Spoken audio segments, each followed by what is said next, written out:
Hello and welcome. This video is part of a series I'm doing on my channel related to a multi-day 4th of July vendor event that I just did a few weeks ago. I would consider myself to still be more on the beginner side of doing these vendor events, but I'm starting to cross over into the more regular or intermediate level vendor. And in this series, I'll be sharing some of my stories, the lessons I've learned, my favorite tips and tricks so far, my booth layouts, my displays, basically my blood, sweat, and tears when it came to this event specifically. I want to help others who are around my level or a little below, or those who are only thinking about doing these events themselves and need a little boost. And I hope I help you learn something. So let's get started on this episode. A beginner's perspective of vendor events. Alright, warning, this video is kind of long if you didn't notice already. So I have a timestamp for those of you who don't have the time right now or, don't want to watch. The bare bones, main points of the video are in that recap. So if that's all you want, there it is. But those of you who do want to watch all the details and the stories I have to tell and everything, and the whole context of everything I'm saying, first of all, you're my type of person, because I'm like that. Not only when I tell stories, but also when I listen. But anyway, it's going to be long. So I advise you to maybe pause right now, go grab a snack and a beverage, settle in. But let's dive in because I've got some stories to tell. Hello and welcome to video 1 of this series that I'm doing about a vendor event that I have coming up in about 4.5 weeks. So I'm filming this portion, this intro, June 1st, and the event that you saw in the beginning, which is what I'm leading up to, is a July 4th event, but it starts July 3rd, 3rd, 4th, and 5th. It's a multi-day event, which is a first for me as well, but we'll get to that. But anyway, that event starts July 3rd, so it's about a month away, a little over 4.5 weeks technically. So this video is going to be kind of an overview of my preparation for that event and the things that I've learned from other events I've done in the past. Now, I'm a very beginner vendor, very beginner. I'm hoping though that with this event that I have transcended into the intermediate or kind of regular vendor, and I'm finally set up to do this, not full time, but multiple times during the year, and I'm going to be successful at it is what I'm trying to get to. So because I'm at the beginner level, I want to make this video for people who are at my level or people who aren't even at that level, meaning they're thinking about doing these things but they haven't tried yet. So I want to share the knowledge that I've gained from doing other events and how I applied different strategies to this event, and hopefully show how I've solved those problems. But we'll see how that goes. I might still have stuff afterwards that I still need to improve because there's just so much I can do. I don't have unlimited, financial money, and I don't have unlimited time. And I wish I did both of those things. I'm going to do it the best I can, but we'll see how things go. Let's just say that. So again, if you aren't one of those people, you're still welcome to watch. I just don't know how much you're going to get out of this video. Maybe some entertainment, I don't know. Anyway, this video is mainly for people who have done 1 or 2 events, or a few, like me. I've done 4.5. We'll talk about where the half comes in later. And they've been, depending on your definition of success, most of you would probably say unsuccessful, especially if you're talking about financially. But anyway, I'm hoping this event that I'm making this video for is at least, it actually didn't even cost me that much. So considering it's a 3-day event, I only paid $50. So I think I can make my money back. $50, I think I can do that. That doesn't count all the investment in, inventory and all the display options and everything, like I said. But, just for the event itself, $50, I think I can break even on that. Let's make that our goal. Let's see if we can do that, huh? But anyway, this is going to be kind of a documentary style series about my preparation for this event and conclusions afterwards, what improved, what I still need to improve, that kind of stuff.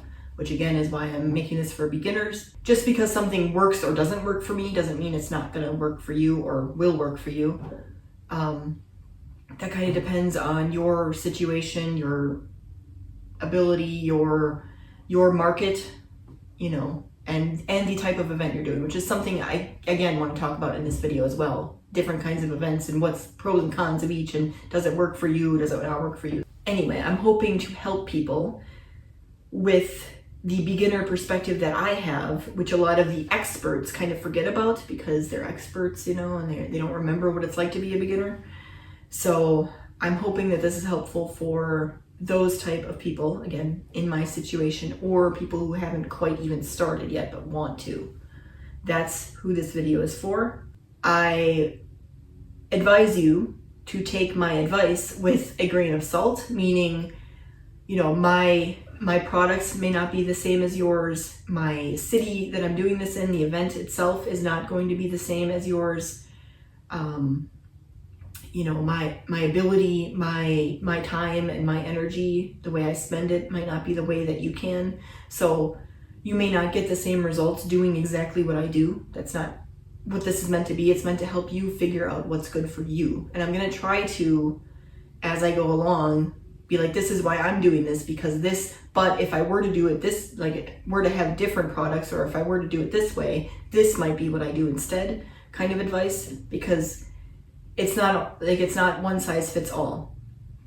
And I advise you to take that with every aspect of your life, not just this. Like, not everyone has the same kind of lifestyle or, you know, ability or things like that factor into decisions. So you have to figure out what works for you. There are things that work generally good for people, but it kind of depends on all these other factors that all kind of come in together. So I'm going to try to talk more about that, especially afterwards, my overview at the end, about how things went and how I felt and why I think it worked or didn't work. Anyway, let's get to it. So I first want to talk about who I am and what I do, the kind of products I have, because that might factor into whether you think this is going to be helpful or not. I have this business portion of my business here on YouTube and other places I'm posting this video as kind of an online tutorial portion of my business. But I also have, again, the local business. As you can see with all this stuff around me, I'm going to get to it eventually. Stuff I actually make, like in real life, that I sell or try to sell to other people. So I have this online portion where I do videos and tutorials and things like that. And then I have the in real life business. And I don't right now, but I do want to do like an online portion of my in real life business where I ship things out.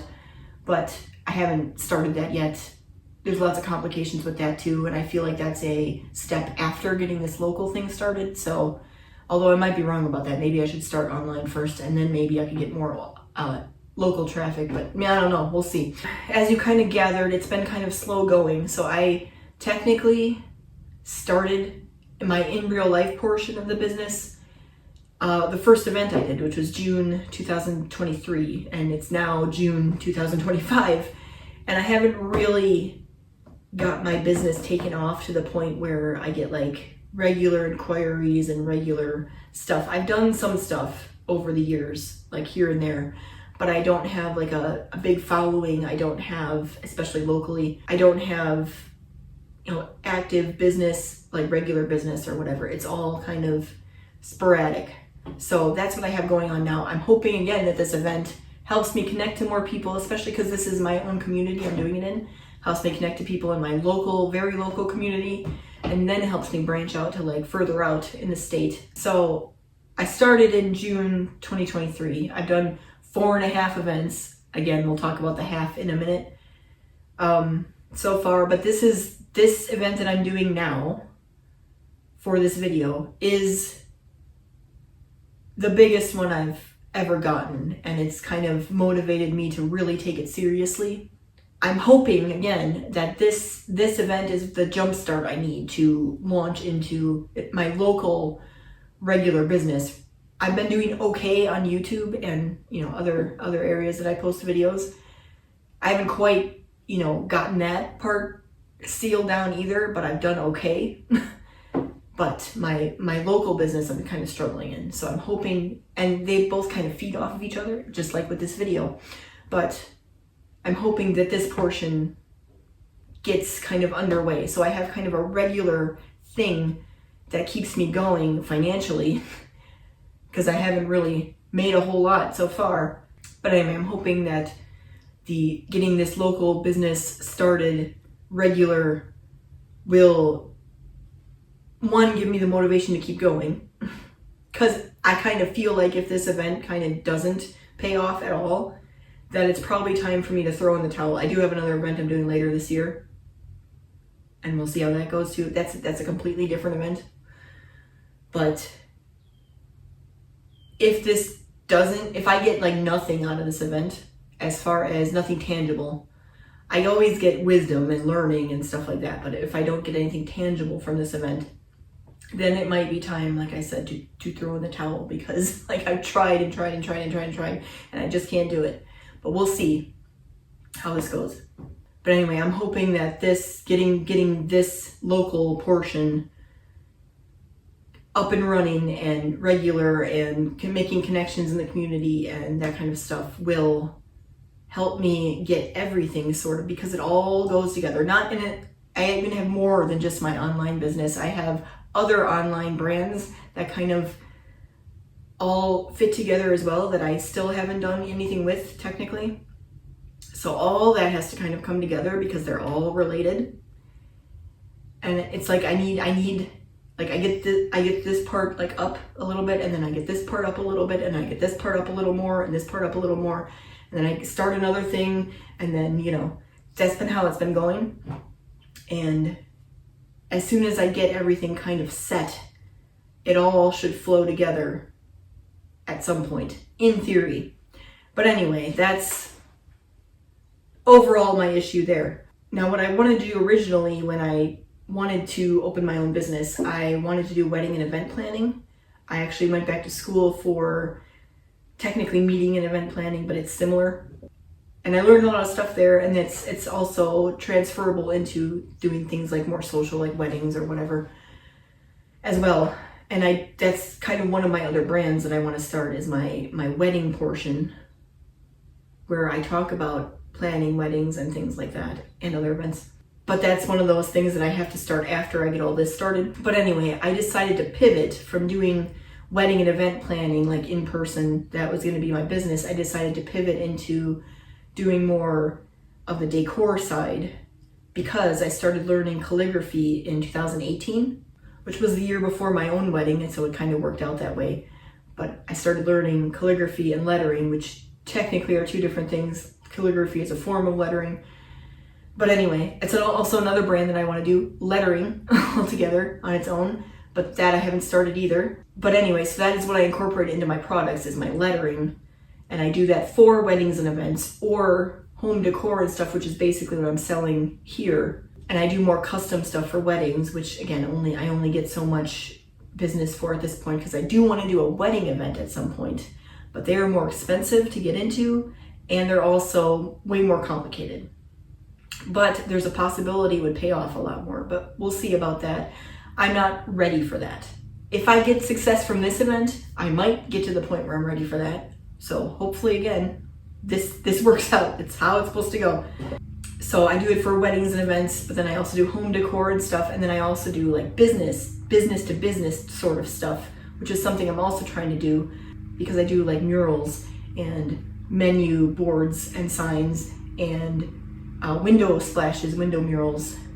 But I've never actually done that for a business yet. So I'm trying to connect with other businesses. And I did that at a few of my events, which I'll talk about in a minute, about other events I've done. But I've never made a solid connection with anyone. And part of that's my problem. I didn't follow up with a lot of those, but we'll talk more about that, because otherwise I'm going to start rambling. But basically those are the categories: weddings and events, home decor, and personalized gifts, and then business to business kind of stuff. And I do signage, banners, again, home decor pieces like this. Here's an example. Here's a little box that I'm going to paint some stuff on, and I'm going to hopefully sell at my event, but we'll see. Also like greeting cards, stickers, magnets, stationery type stuff. I've also recently, I don't think I'm going to be ready to sell anything like this at my July 4th event because I got too much else going on, but I recently started learning how to do embroidery, which is something I can incorporate my lettering into. So eventually I want to sell stuff like that as well, where I have embroidered stuff, but I don't think I'm going to be able to have that ready for that event, especially because I'm very beginner at that right now too, so I'm still learning. So hopefully by next year I want to kind of incorporate that kind of stuff into my stuff as well. But anyway, as I said, I prefer and kind of wish my business was based on custom made things more than trying to decide what I'm going to paint on this in order for it to sell, you know? It's one of the things I'm going to talk about as a problem. Just to shortly go over that, but I'm going to talk about it more later. I don't like having to guess what people want and that they're going to buy, which is why I've struggled with doing these vendor events, because it's like I don't know what to make and I don't know what's going to sell, and I don't want to end up with stuff afterwards that people don't buy. You know what I mean? I'd rather do custom work. Like, okay, I want this for my son's birthday, you know, or, you know, I have a wedding and I want this kind of sign. Can you do that for me? Or I have a business and I want a mural painted on my wall. Can you do that for me? That's what I would rather do. But anyway, but that kind of stuff is very hard to sell at these events. I've tried. And I still do, and I still will do that at my July 4th. I'm going to advertise, hey, I do this custom. If you want, let me know. And we'll do something. We'll get you started. We'll get, an inquiry going. I'm going to try to showcase that more, which is one of the problems I'm solving. But I also want a wide variety of stuff that people can buy from me. But also, it helps them see my ability. Even if they don't want to buy those things, it helps them see, oh, I could have her do that on a sign for, again, a birthday or a wedding or whatever. But then they'll be able to see, like, even though I don't want that thing, like this box specifically, I keep picking this up, for my home, I can see tangibly, like, her ability, even because I have pictures of stuff that I share and I have, but, it's not the same as seeing it in person. Like, oh, I can see her doing that. I also, by the way, have videos playing of me doing things too. But we'll talk about that later when I talk about my events. But they'll see that tangible thing and hopefully apply it. Oh, I could have her do something like that, not on this box, but on a sign or a banner, where it might help me get more custom work because they've seen that I can do something and they've seen it on an actual product. That might help. So having more of that kind of stuff available will help that way too, hopefully, in theory. But anyway, it's hard selling custom work, and a lot of the places that you go for an event kind of maybe won't invite you back if you don't actually have anything and you're selling custom stuff. If you don't have anything at your table, they're going to be like, well, I'm not going to invite you back because I could have someone here selling stuff, that day. So it depends on the event. Some welcome that and some don't. It's me having to find the balance of making things like ready to sell at the event versus maybe getting inquiries or deposits on something to be made in the future. It's a balance.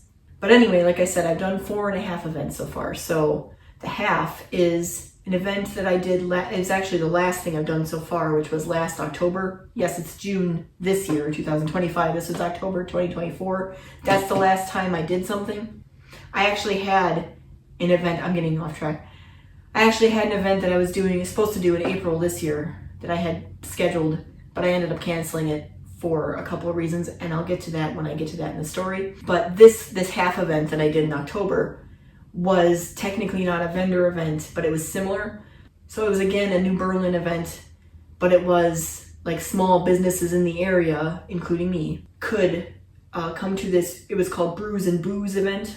Booze as in BOOS, ghosts, trick or treat kind of thing. It was actually like a trunk or treat, technically, except you weren't sitting in a car. It wasn't your trunk. It was a table, a picnic table in the park that you could decorate. And then you could advertise and you could try to connect with people, which I thought might be helpful. And it didn't cost me anything. I didn't have to pay to be in it. I just had to decorate and hand out candy, which, that costed money, but I was going to buy candy for trick or treat anyway. And I usually end up with a lot left over because we don't have enough trick or treaters coming to the house. especially like it keeps dwindling every year. And so I got rid of most of my candy this year, thankfully. I didn't have a whole lot left over. I didn't have to pay for that event, but I couldn't sell things, which was in a way nice for me because I'm like, well, I'm not going to have anything ready anyway because I never have anything ready for my events. I'll talk more about that when I get there, but that's why I was a half, because I wasn't supposed to sell anything there, but it was sort of set up like a vendor event. Like I had my own table to decorate and set up and advertise things on. It's just I didn't have to display my items and try to sell anything that day. I was trying more to make connections with people and other businesses in the area. But we'll talk more about that when I get to that event. I kind of mentioned before, these events that I've done so far have been, not really successful, especially if you're talking about like as far as the things I've sold and how much money I've made. Not really successful in terms of that. But like I said, I've gained wisdom along the way. I'm getting practice. I'm kind of making connections, even though a lot of them haven't been fruitful. But, at least I'm getting something out of it. But if you're looking at it from a specific like profit-making business type, no, they're not successful. They haven't been, and I'm hoping that way changes with this event, but we'll see. Anyway, so this year, again, I have this event that I'm doing, but I also have an event I'm scheduled for in December. So this is July that I'm doing this event, and then December is my next one. So it's like a half a year apart. Earlier this year, and that has to do with why I haven't really done anything yet this year, and it was part of the reason I canceled my April event that I talked about earlier. This whole beginning of this year has just been like a black dark hole. Maybe not that bad, but I haven't been motivated to do anything. I was burnt out. There's a lot more to it, but that's the easy way of saying it. I was burnt out, and I had no motivation to start doing anything again at the time until I got this event that I'm doing now. Now I'm like motivated. All right, let's do it. Let's go. But before that, it was like it was kind of creative slump or like, being burnt out in that way. But then I would have, that kind of went in waves. Like I would get creative again, but then like I wouldn't get to the point where I could either film a video about it and put it on my online portion of my business, or I could try to start selling it locally or even online. Because I didn't have that oomph yet. Like that was gone. But now that I have this 4th of July event, I feel like there's a purpose for me. Like I have a direction to go. I was directionless was mainly the problem. But that's why I kind of feel like if this doesn't work out, this event, like I'm done. Like I don't know where to go after this. Like if this doesn't work out, all the preparation I'm doing, like the motivation I have now, the videos I'm making, if that doesn't work, that doesn't pay off and that doesn't work out, I think it's not meant to be. I'm finally supposed to let go of it. But we'll see how this goes, hopefully. But what I was going to say is, partially because of my burnout as well, I wanted to do more events this year. That was like a goal of mine. And I have recently, like within the last couple days, applied for a few more events in between these two. So there's one in July and one in December. I might possibly have some coming up in August, September, November, or October. One of them, I don't remember anymore. But I haven't heard confirmation on any of those yet. And they are a little harder to get into, especially because I was so late in getting my application in on a lot of them, that I'm not really expecting to get into them. But if I do, that would be great. We'll see how that goes. But hopefully this event goes good. Hopefully I'm still motivated to keep doing this. Next year, I'm hoping to get into more events. And I have a few that were completely sold out, like as far as vendor goes, that I have been looking at for a while, but I didn't apply for. So I want to try to apply for those early next year, like as soon as I'm able to, and be prepared to do that because it might help having this 4th of July event and the more professional looking booth and stuff like that, because that's part of your application usually is they want you to send a booth picture and the products you made and stuff like that, which I don't have a whole lot of. Like I did have a kind of decent booth that I did at my event prior to that half event last year. That was my first kind of taking it seriously event where I had actual like a decent amount of product, and I had a more professional booth set up. Again, I'm improving every time. That's part of the application usually is they want to know, can you do this? Have you done it before?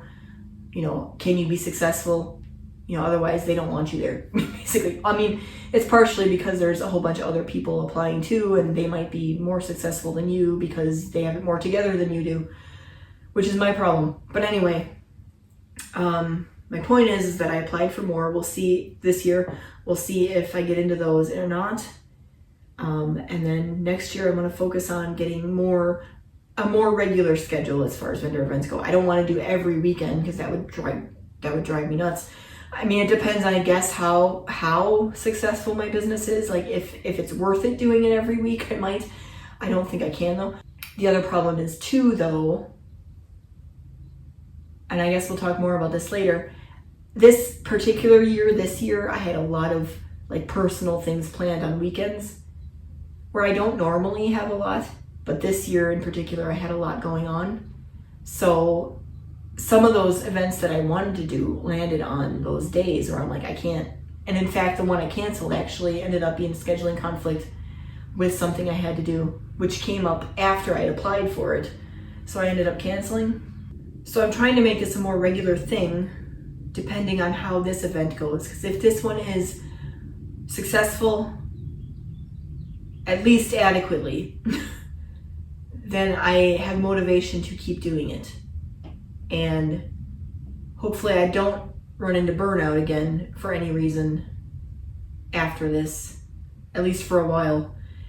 And I get into more events next year and have a more regular schedule and have more regular inventory that I'm making and selling, That's what the plan is. Hopefully that happens. But anyway, yes, so I was kind of burnt out.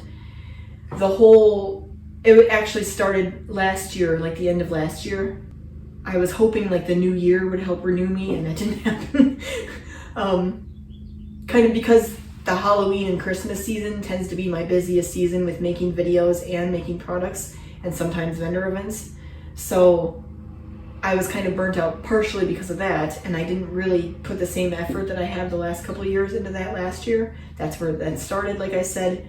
And then this year, it's been kind of a wave, like I said, where like I get kind of motivated again, and then something happens, and then I don't quite like start pushing myself to make videos or make products. So then, or I start half making something and I don't finish. Getting this event helped snap me out of that and help me give me direction and purpose, like I said. All right, so this 4th of July event that I'm doing is, like I said, a multi-day event. So it's the 3rd, 4th, and 5th of July, Thursday, Friday, Saturday. But the schedule is, all the days are pretty long as well, meaning like, because all the other events I've done have been like 6 hours at the most, like generally like 4 to 6 hours. This event, every day, the 3 days, I'm there at least 8 hours. It all balances out to 8, a little more than 8 on average a day, but very long days with potential, like I expect lots of traffic to be coming to my area. I'm just not sure how many people are going to actually buy anything. We'll see. Hopefully I can attract enough people in there with my trusty vending machine and other things. Hopefully I can get people to come in, and I want at least to try to make genuine connections with people. They don't necessarily have to buy anything that day, but I want them to at least understand what I do and then decide, oh, that might be helpful for this. I'll keep that in mind. We're going to talk about this later when I talk more about the problems, but I've been here before where they seem genuinely interested and they're like, do you have a card or a brochure or something? And I have a card and a brochure, and I give them said card and brochure, and then I literally never hear from them. And it has all my information on there. It has my email address. It has my phone number even, because it's a local event, and it has all my links to find how to contact me or to see more of my work.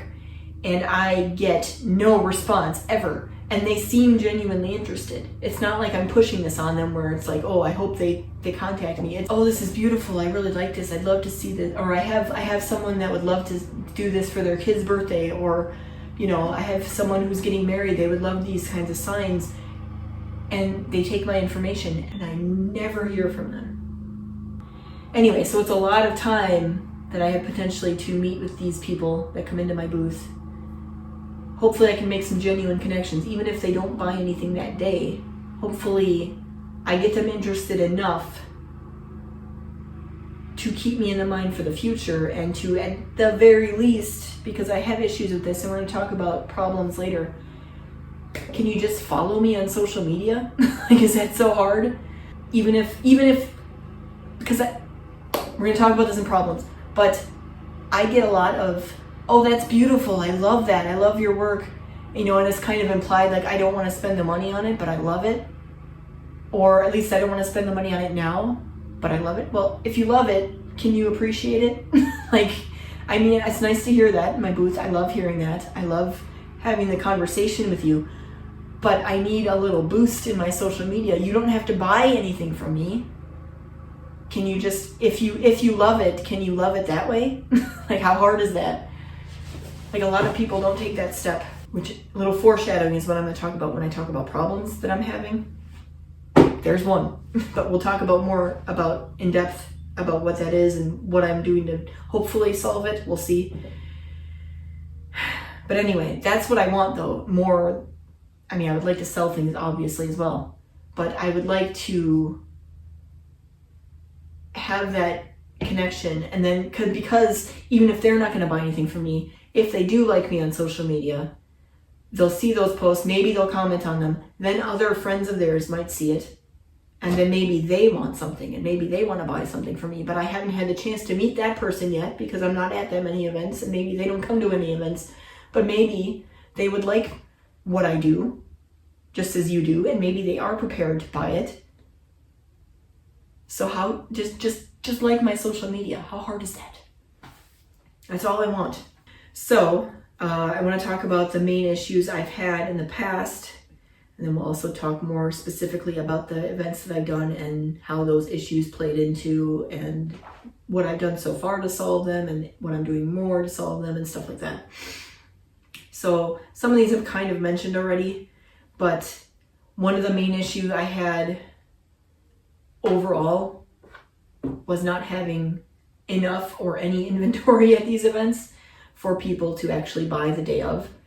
The last one I did, the last full event that I did, not the half, the last full event I did, which was September of 2024, I did take that one a little more seriously. I had some more product out, but in that one I only had a table space too. We'll talk about that when I get to that event. But I also was a little more successful financially, not that it was worth it. Like, I didn't make my fee back, but I did actually sell some things at the event, which was nice. Like, that's the first time that happened, and that was my fourth event. But every other event I've done, and I'm going to show you pictures of my booths in all these events, I didn't have very much inventory or at all. One of them I didn't have any at all. That was actually the one right before that. But I was trying to sell my services again. But anyway, and I know that that's an issue. Like, I should have more stuff, and I thought I would have more stuff by the time I started setting up for events, and then I realized how much time it takes to make these things ahead of time. And I kind of talked earlier about this block I have where I don't like making things ahead of time for, like, and trying to sell things that are already made, because I'm like, I don't know if people are going to want this or not. So I don't know if I want to waste the time and the energy making it, one, hoping that someone will buy it, but also, depending on what it is, I might be able to reuse and like start and try something else. But like these, if I paint on these, I keep picking this up, if I paint on this, it's going to be very hard for me to sand that off without ruining it and reusing it. So this is pretty much like set in stone. Like, I've had a few other things that I've tried, and I've been able to, like, if I use wood, sand it off and then try something else.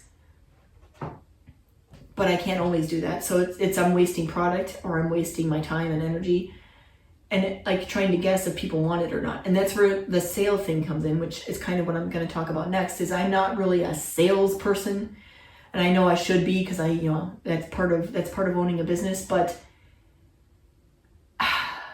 my approach, it's not that I'm not salesy. It's just that I need to know that there's something there before I start pushing it on you.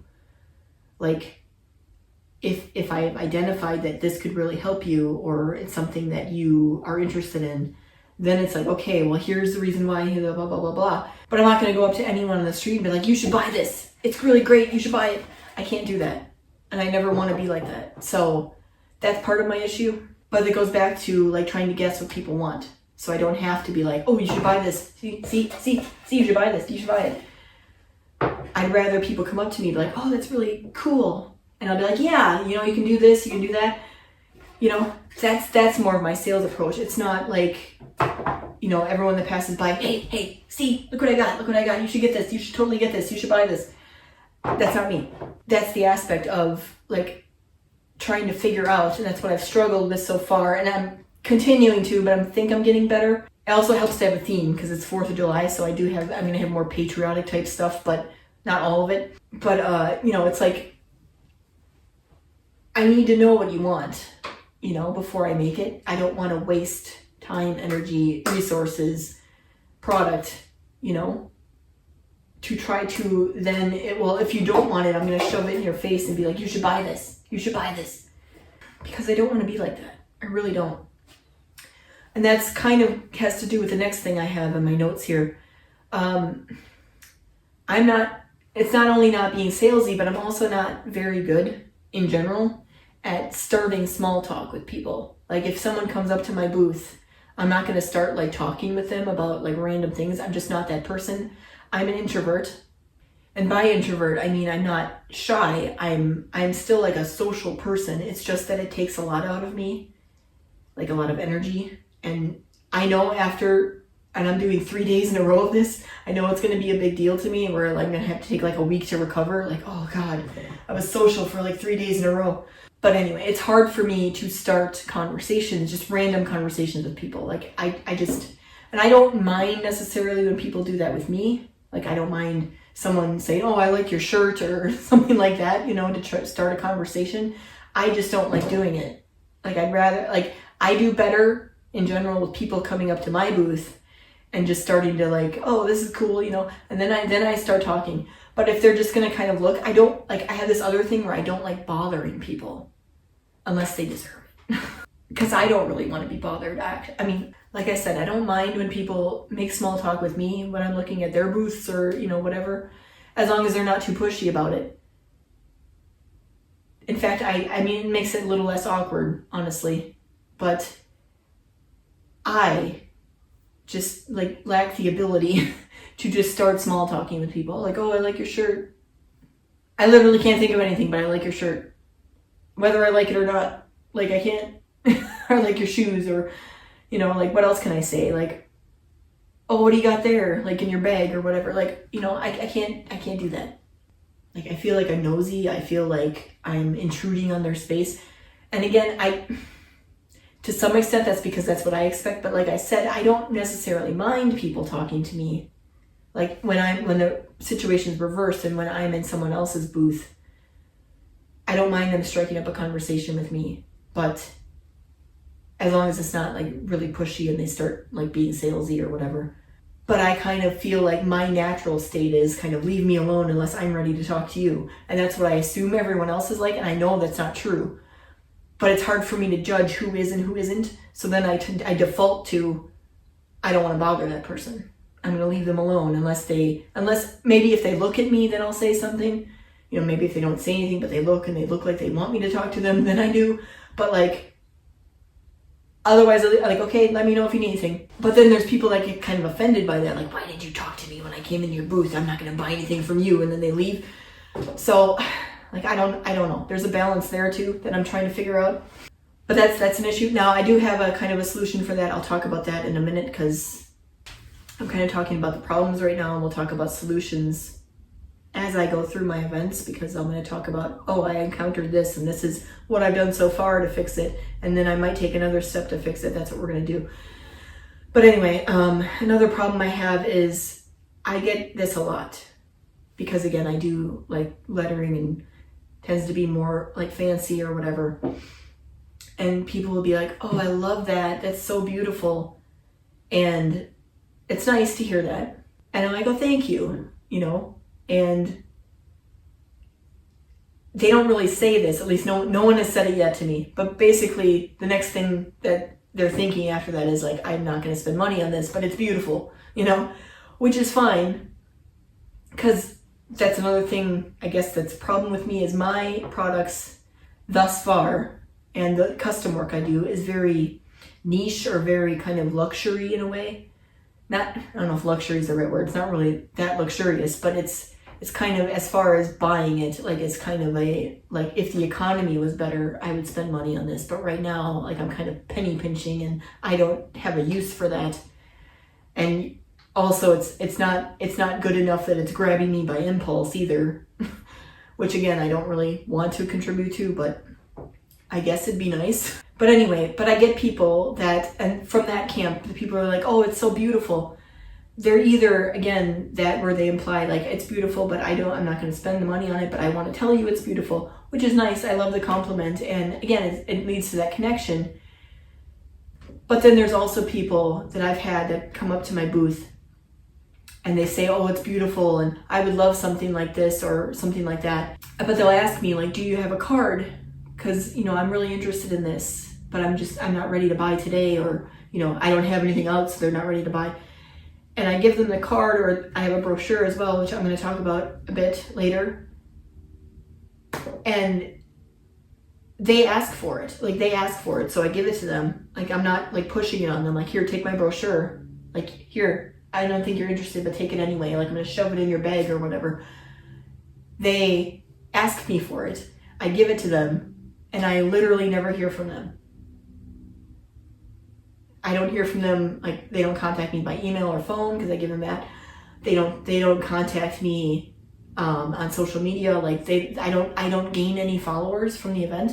And I'm like, why did you take my brochure if you're not even going to do that, you know?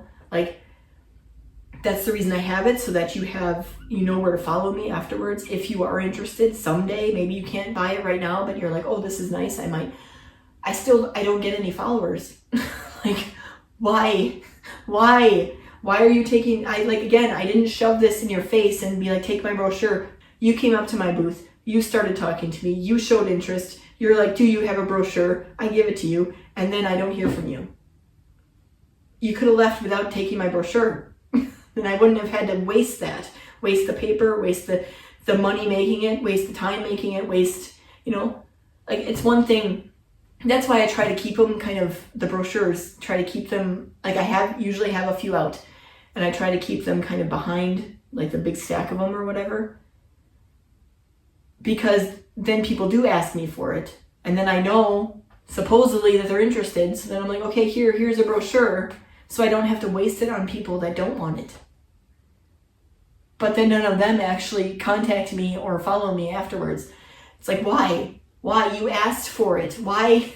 What am I doing to turn you off? Like, I don't understand. Like, it was going well until you asked me for a brochure, and then you got home and you decided, nah, F her, you know? Like, I don't know.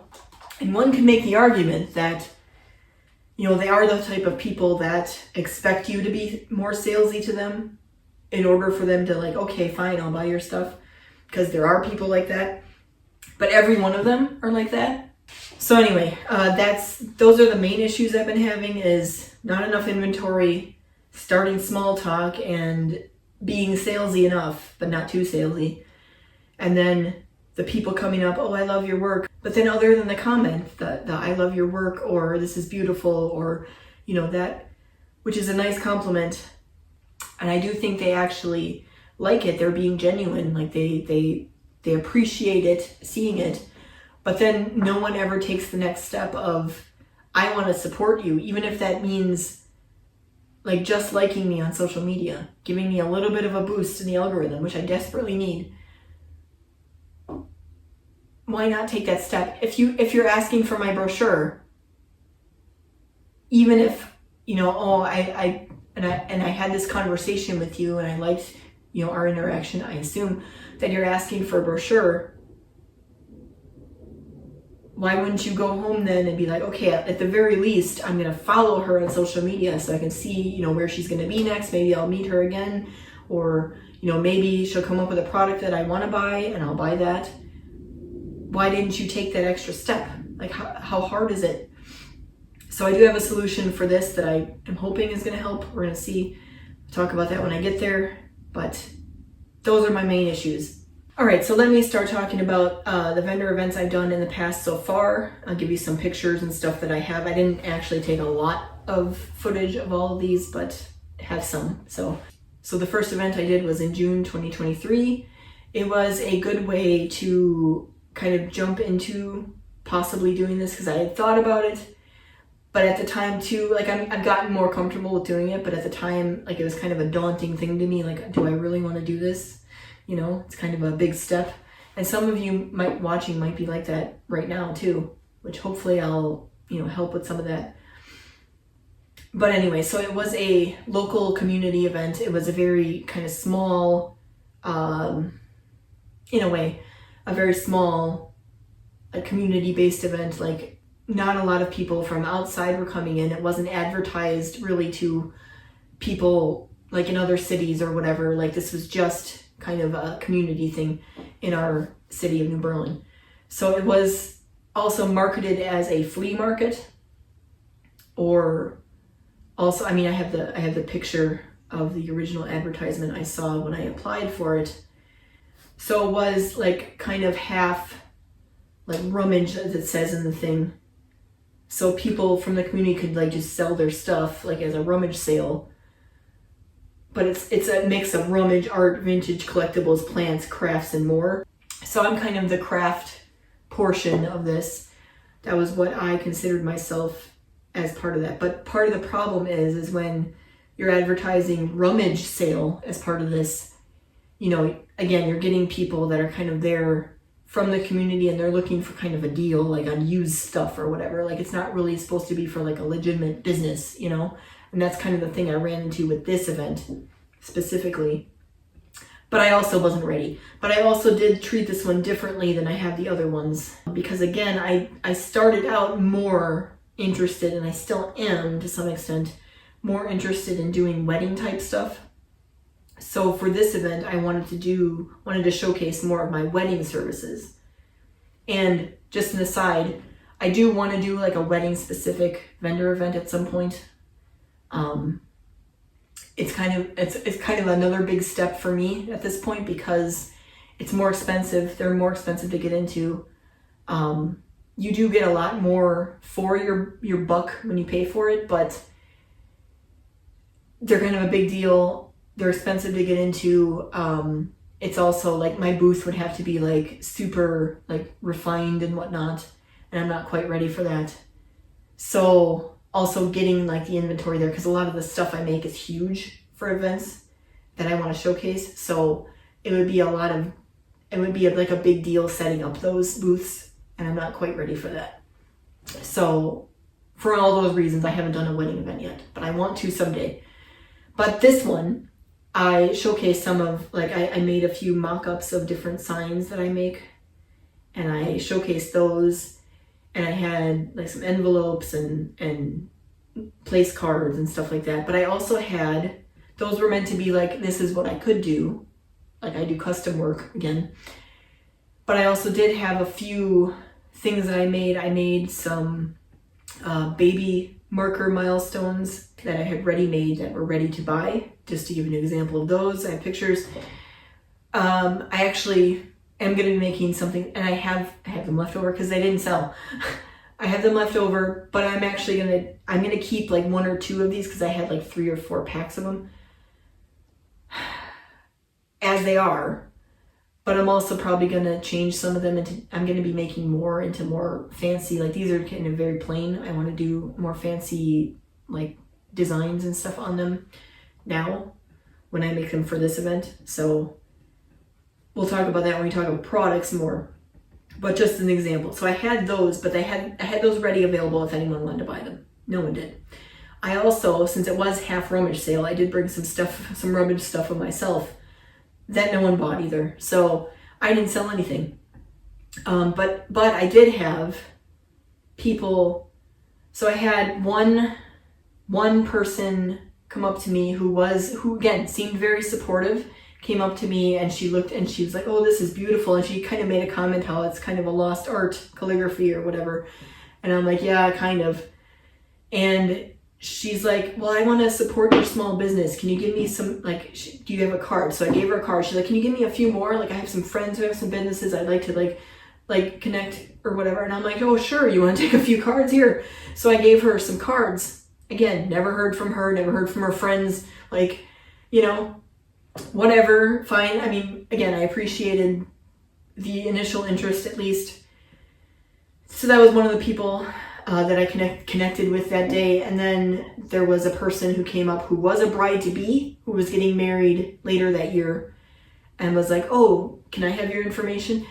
Part of this problem too, actually, for this event. At that point, I had a website, but it wasn't quite set up, and it's still not 100% set up, actually, but it's pretty close now. At least people have a way of ordering something if they want to. But anyway, at the time, and I was telling them this, like, my website's not exactly set up right yet, but if you contact me, we can talk more about your project, you know. And I kind of made that clear when I gave people my information.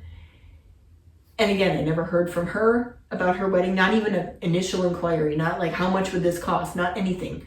So I'm like, okay, I don't know what I did wrong there. Then I had another younger girl who was, so they had like I think one of the local churches were providing like a snack table kind of food thing, and they came around and asked all the vendors if they wanted food, and they got my order. Well, anyway, one of those girls that did that was like, oh, this is really cool. My sister's getting married. I'll give her your information. You know, she might be interested. So I'm like, oh, cool. Here's the card. So I didn't hear from her sister either. So, but that's how that went. I did have a few, like I said, I had people say they're interested, but then I give them my card, which at that point it was just a card that had like my social media on it. And again, I gave my email and my phone. And I told everyone my website's not quite set up yet. I mean, it's there, but it's not really set up. But if you contact me, you know, I will be more specific about what I can do. I can give you like a quote and everything. Still never heard anything. So, you know, and I kind of like, so after this event, I was kind of expecting, okay, we'll see if anyone contacts me. No one did. But it was like, okay, well, I got, you know, experience. I did this the first time. I wish I would have had more things ready made that people could buy, but maybe they wouldn't have anyway. So, but I did focus on more wedding and events on this one. And the rest of mine, I don't do this anymore, like where I bring wedding stuff. But I do advertise that I do wedding stuff too. But now I don't focus on that as my like my booth, what I set it up with. But I would when I do a wedding event someday. But right now, I mean, it really depends on how big my booth is. Like I might someday like have a portion of my booth that's dedicated to wedding stuff, you know, and give you an idea of this is one of the things I do. And if you're interested in that, like here's an example of a sign I made, that kind of stuff. But thus far, I haven't done that in my booth since this one. Like I said, with this being a flea market and it being, well, let me start with this. So the traffic, actually, the amount of people that came in was actually pretty good. And that's because this was at the library in town, which is right near the farmer's market, which was going on the same day. So people were encouraged to come to this flea market at the library while they're at the farmer's market, and vice versa. Like if people came to the flea market, because it was advertised in the city, people come to the flea market, oh, I can go to the farmer's market too, it's right here. So it was a nice kind of synergy going on there, and we got a lot of traffic that way. So that was good. But like I said, it was like a rummage sale. Like most of the people there were trying to just sell random stuff, and people were haggling with them with prices and stuff. Like well, am I a legitimate business? Like, but I mean, like I'm selling things at a certain price, and I didn't have anything ready to sell other than the milestone things. But like the people that were attracted to this event were more like, oh, I want to get a bargain. They weren't, I'm looking to buy like a legitimate thing, you know? So that's kind of the issue I ran into there. Now, that being said, they did another one of these that same year in October for Oktoberfest they had, and it was similar, and I did that one. Now, supposedly the year before, which I never heard of, they did one indoors that year, and I probably would have liked that better. So the one they did this year was outdoors, the same kind of thing where they did it outdoors in the summer. So they did it also in the fall on the same area. I had a very similar booth number that I did the time before, and I had a few like signs that I made, and this was October, so I was trying to focus on Halloween and Christmas and maybe Thanksgiving a little bit. I don't think I had any Thanksgiving things though. I wanted to, but I didn't. So I had a few things made, like signs and little ornament things made, but it was cold, and I was cold the whole time. I sat there with like a blanket over me. I also brought things along that I could work on while I was sitting there, and I was too cold to even do that. So, because I thought maybe I could get more done when I'm there, like the ornaments and stuff. So I ended up not selling anything there either. I didn't really have a whole lot of traffic because it was cold, because people didn't show up, period. Like there were people there, like the other vendors, and there were, some people there, but we also didn't have the farmers market going on this time. It was just like an Oktoberfest event at the library. The weather really put a damper on things there as well. And I had a little more inventory ready to sell at that point, but it wasn't very much. And I was cold. I was miserable just sitting there in the cold, like with my blanket on, like, oh, freezing. This was actually worse than the one before, honestly. And I didn't even really have much of inquiry at this one at all from people, at least not that I recall at all. So it was kind of like, I felt like that was a waste of my time. And at that point, it was kind of solidified for me that like, if they do this again, I don't think I'm going to do it. And they ended up not doing it, maybe because it was so unsuccessful, I'm not sure. But also, I think I forgot to mention for both of these, because they were both the same, they were put on by the library here. You didn't have to pay anything to be a vendor, but you had to donate food to the food pantry. So I already had the food that was asked for. Like I think one time it was soup, and the other time it was, what was it? I don't remember. One time it was soup, maybe peanut butter, I think, because I had a lot of peanut butter. We always had a lot of peanut butter in my house, but I had it already, and it was like nowhere near expiring or anything. So I didn't even have to buy anything. I'm like, oh, we already have some of this. I'll just have what we have. So I didn't have to pay anything for these events. So financially, like I wasn't out money.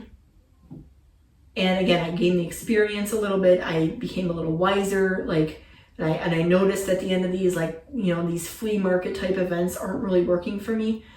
The only way I would consider doing one again, and I don't know if they're going to start again, they haven't the last couple of years, if I was already established in this community and people knew me and people knew I was going to be there and they would come to my booth specifically because they know me, then I might do it. But otherwise, I don't find it lucrative at all. So I'm not going to do those anymore.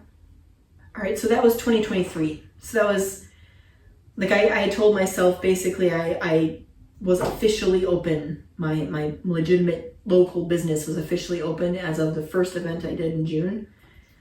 And I was hoping from those events that I would have people filtering in that wanted wedding signage or whatever. That didn't happen. So that's how those went. So then I found this woman who organizes vendor events like about once a month throughout the year, sometimes a little more than that, throughout the area. But this one specifically ended up being in New Berlin.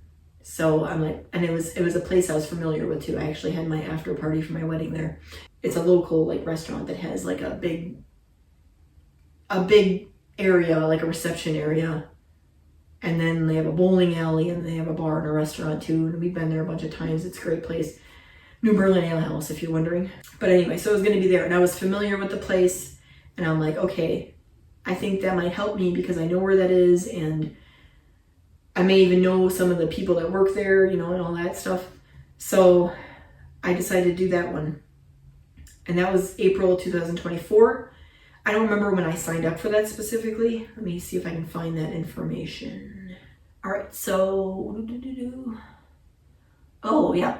So I found that late in 2023. So I sent in my application in August of 2023 for that April event. And then shortly before that event was when I signed up for the one that was going to happen about a year later. which is the one I ended up canceling. So we'll talk about that. I guess I'll talk about that when I finish talking about this one. But anyway, but I signed up for it before I did this event. That was April 2024. I signed up for the 2025 April event right before I did that event. So I already had it in before I did the event. So it was kind of risky in that way, because if I didn't like the event, and I didn't, but it wasn't bad. I'll talk about why in a minute. But it was one of the reasons why, when I did have a scheduling conflict that day, I decided to do the other thing. But it wasn't really hard for me to be, because it was like, that didn't go so well last time, and there were things I didn't like about it, so I'm not going to do it. But I'm getting to that, okay? So the person who's running it, she's, what's the word I want to use? I don't know if this is quite the right one. She's competent.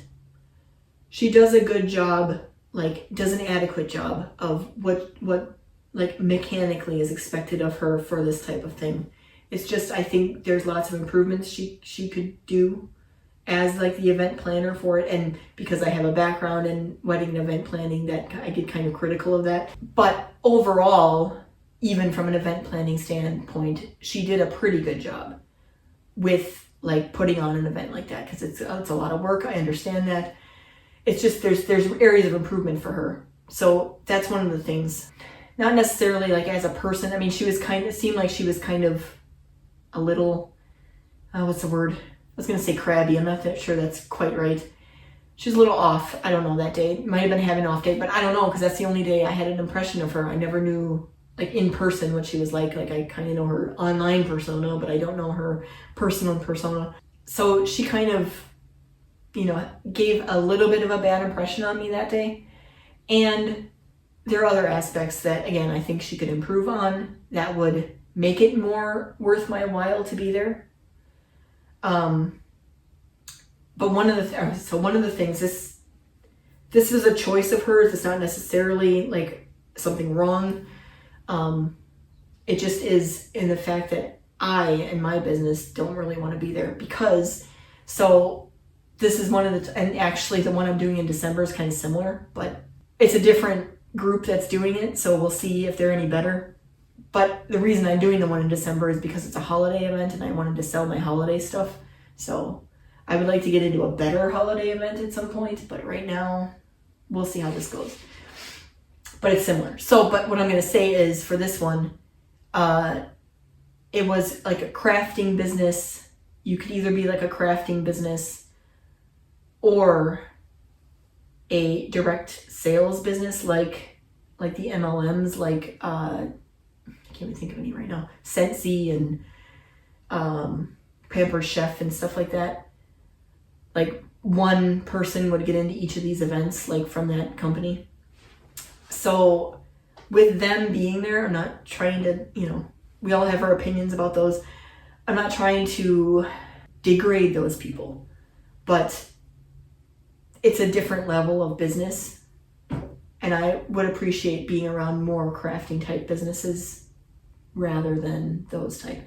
Wasn't all, like there are other crafting businesses here. I wasn't the only one, but that was part of the reason that I didn't like this event, was that they had those type of businesses there. And again, the kind of people you attract to that type of event because of those aren't a good fit for my business, usually. Sometimes there's a little overlap, but not really. Now, this one also, partially my fault. I had zero. This is the only one I had zero things to sell. I just decided to just try to sell my services that day. I can't remember the reason, but there was a reason why in my personal life why it was harder for me to get some stuff ready to sell. I don't remember what it was, but I got to the point where I was like, you know what, this isn't going to happen. I'm just going to try to sell my services. And I had people come up to my booth. Like all I had basically was me and my computer. And like I was trying to sell, like I was trying to, if I could make a genuine connection with people, like, can I have your email so I can send you something? Or I could answer questions. But I also, since I had my computer there, I spent the time like updating my website and I was saying hi to people as they would walk by, and people would come up and I would talk to them. But I had actually, like, it was nice having like a dedicated like time to do stuff on my computer for the business. Like I got a lot of stuff done actually. It was really great that in that sense. But this was the first time that I made brochures for my event, those brochures that I was talking about. And I also, so this event, you had to make one product for a door prize for like the first, I forget, I'd have to look at the parameters again, but like the first 50 customers that came in or something would get like a raffle ticket, and then they would spin a wheel and they could win something from your business, like a door prize that you brought in. And I did see someone at the event that had my sign that I made. I saw them, I'm like, oh, you had my sign. So they won my sign for free. But, you know, I was able to put my advertising in there too. Like, I can make custom work, you know, here's a coupon for another item if you want. And they never contacted me either. But, you know, they got a free sign from me. Then they also had these swag bags for the first 30 or 50, I can't remember what the number was, people again that come in through the door. But anyway, so they had these bags that you could put something in. You could either put like a small item in there from you, or you could put like advertising, coupons, whatever you wanted to put in there. So I did do that. I did a coupon, and I did my brochure and my card, and that was it. I didn't put any products in there, but I put those in there. Never heard from any of those people either. It was 30 swag bags. So I had to make 30 at least brochures for these people. And I printed them out at home. I didn't have them printed. I mean, that would have costed, you know, around probably the same. I don't know. But it was me taking the time to put this multi-page brochure, you know, print it out and then staple it together and then put them together and stuff. And then they get thrown away, you know? Where it's like, maybe I should just buy them from somewhere so I don't have to spend the time doing that. Maybe then I'd be more willing to just give them away. But I don't think there's anything wrong with it. Like, I've seen worse, trust me. And it has, again, my information where you can contact me, where you can follow me. That's basically what you need. And it's, you know, showing more pictures off and stuff. What's wrong with it? Why do you throw in the trash? What do you want? I mean, those people are different because, again, they were just given to them by the bag, the swag bags. But like the people that ask for it. What's wrong with my brochure? I don't get it. I even had people actually too, where they asked for, they're like, oh, this is really nice. Yeah. Okay. So why don't you use it? What's preventing you from taking that next step? What can I do to help you? There's this disconnect there that I'm not sure about. But this was the first event where I had my brochure, and I had a few out on my table, and there were a few people that came up. In fact, there was one person that came up to me because I told her I make custom signage and stuff, and she's like, actually, you know what might be a good idea? They had a relative or a friend or something who was part of like the honor flights, and they're like, we'd probably maybe contact you to make a sign for when we do that. And I'm like, oh, that's something I never even thought of doing, like marketing to or whatever. But they never contacted me either. So, I mean, I could make a more simple sign that's more budget friendly too, like, you know, like on poster board or something. But they still never contacted me. Like, you're the one who came up with the idea. What's wrong with me doing that for you? Like, even if it's more low budget, like, I'd love to do that. That's a good example. It's a good thing to advertise. Like, why don't you want me to do that for you? I don't know. Like, there's people that, like, come up to me and they're like, oh, I would really like to do this with you. Okay, cool, here's my information. And I never hear from them. Like, again, what is preventing that next step? I don't understand. My website works. I've had people test it. Like, what?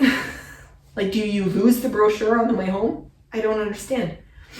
I also have, by the way, I think at every event I've done like a sidewalk sign, like an A-frame chalkboard that has my information on it as well. And I've had people specifically come up to my sign and take a picture of my information. And I still don't hear from any of those people. I don't gain any followers from my events. At least not immediately. I mean, I do gain some, like, randomly, sporadically sometimes. Maybe those people are people that took my brochure and did it late. But, like, the day after, like, I don't gain anything. And I'm like, where are you people going? Like, and they don't comment and they don't ever contact me after they follow me. And to me, if I could get, even if I don't sell a whole lot at my events, if I could get people to like show me that I'm doing something good and they like it, other than what they say at my events, because again, I don't like pry this out of people, they voluntarily tell me, then I could get to the point where, you know, I would be motivated. Okay, cool, people like this.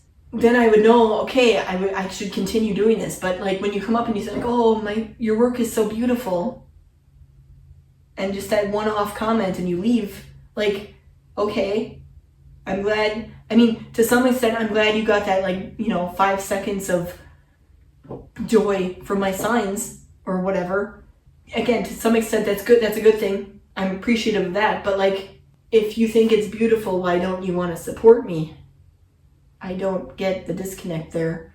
And again, I get some people are like that. They're kind of flighty and they're like, oh, I don't know, and I don't understand my role in this or whatever. But then, like, how am I only interacting with the people like that and not the people that would support me if, you know, given the chance? I don't know. It's a conundrum. But anyway, so that was, and I felt that was kind of a disaster. Oh, well, also, okay, at the end of that one, when we were cleaning up, I had a vendor that was like across from me and over a little bit come up to my table, and she's like, are you going to be offended if I tell you something? And I'm like, probably not. I don't know, because I got thick skin. And she's like, I think that if you sold all this, because I had my video up of me working and a lot of people were watching my video as they went by too. And she was watching my video like in times where she was just kind of watching it. She came up to me and she's like, if you like, you know, made some of these things and showed people what you could do, like, I think you could sell this. And she was like, I have friends that would love to hire you for like birthday parties for their kids and stuff. Like, you know, I think you could do that. And she's like, yeah, can I take some? And she again took some of these brochures, and I'm like, sure. And again, I didn't hear from her again. I didn't hear from her friends.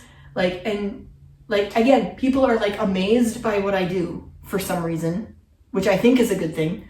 But then they never take the step to either want it for themselves, or because a lot of them have said like, oh, I think I know someone who would love this. And I get that there's like, you know, they may be wrong about that, but you know, I never hear from these people. And again, I'm not salesy. I'm not pushing these things on people, and they come up to me and they're like, oh, I love this. I love this. I love this. And they take my brochure and they don't do anything with it. They don't follow me. They don't contact me. Maybe they don't even give it to their friends like they said they were going to. Like, I'm like, okay, like, I'd rather, if you're not interested, or if you're not going to do that, I'd rather you don't tell me you are, you know? Again, I get that sometimes things happen, even if like they say they're going to and it doesn't, you know, that's fine. But it's like every time someone comes up to me and they're like, oh, I love your work, it's beautiful. And I'm really interested, and I have a friend who like this, and then they take my stuff. And I never hear any, it's not even just hearing from them. I don't gain any following from it whatsoever. Like, that's what I mean by part of it not being successful. Like, I'm not even getting a following from my events. Like, I don't understand. And part of that is the social media algorithms too. Like, that's a whole other topic I could go on. But anyway, so like I said, right before I did that event is when I signed up for the next year, and I was already thinking like, oh, I don't know if I want to do this.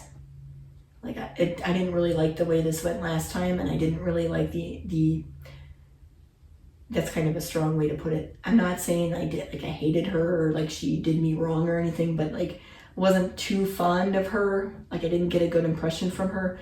And that both goes for like kind of how she was kind of had a bit of an attitude the day of, and like, again, adequately competent, but I thought she could do better with like the marketing and stuff like that. So I'm like, oh, do I really want to work this person again? I'm not sure. Like, it wasn't horrible where I was like, absolutely not. But I got to the point where I was like, I don't know, and I'm kind of dreading it. And then it was also during my dark period where I couldn't like do anything. I couldn't get motivated to do anything, even for that event. So I ended up that time, I'm going to skip ahead a bit for a minute.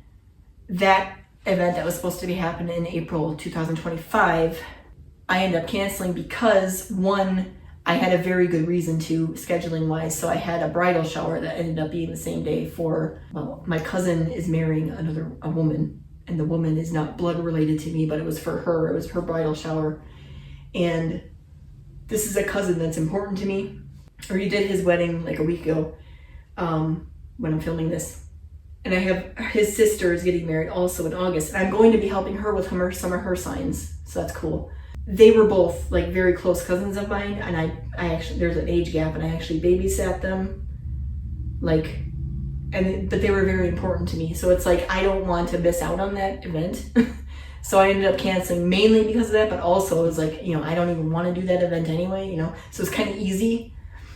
Now, that being said, so I did, tell her and everything, like, I can't make it anymore. I'm sorry, I have a scheduling conflict, something came up. And she was nice about it. She wasn't mean about it whatsoever. And I said, I understand, because that was part of the agreement. Like, if you cancel, you refund, you don't get a refund or anything like that. So I did pay some money to get into this event, like $75 or something, I think. So I wasted my money, but I probably would have wasted it anyway. So like I said, so she still was nice about, like, maybe I just caught her on a bad day that first day, because I was kind of like, oh, I wonder if she's gonna be mean about it. But she was nice. But anyway, so I canceled. From a work ethic and a business relationship standpoint, I don't like being like that where I'm gonna cancel, But I got over it. But anyway, so that was that.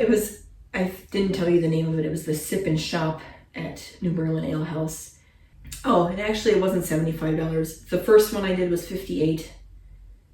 And the second one I did was $55. Here's another thing that I forgot to mention. In her application, she didn't say anything about how much was available or whatnot. So electricity was an option, so I picked it. And I spent $8 extra on this. It's not that much.